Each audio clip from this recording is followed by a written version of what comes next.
ngayon at sa dating pang panahon ay kailangan natin ng pag-uunawaan, pagtutulungan, pagmamalasakit sa isa't isa.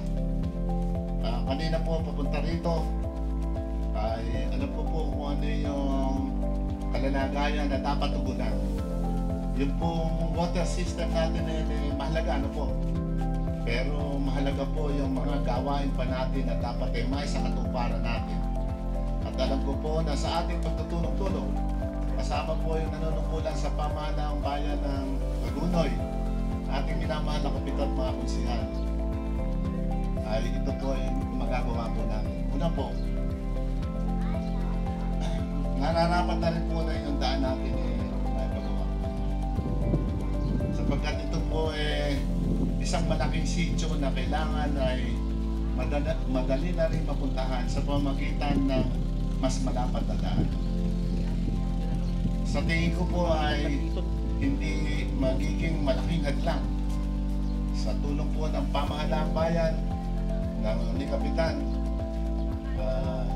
Siguro po sa CAP, sa susunod na budget season, may kalye na po tayo rito.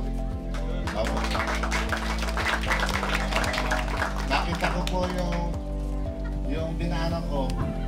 Maisa sa katuparan po ba na magkaroon tayo ng salubungan daan?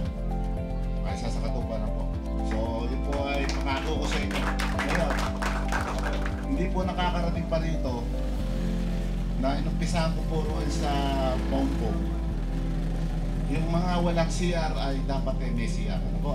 Para po sa kalusugan. Buksan po natin yung programa ngayon dito. Yung health and sanitation po ay napaka-importante. May programa rin po na kung hindi pa po nakakarating dito ay inumpisahan na po namin na yung nangangailangan ng yero para pag taginit ay matatakpan ng araw at pag tagulan ay proteksyon sa ulan. Ibaba po natin dito.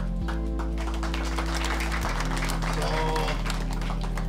programa po siya, programa pong yero. Dagdagan na rin po natin ng hollow blocks, buhangin at simento. Ano po?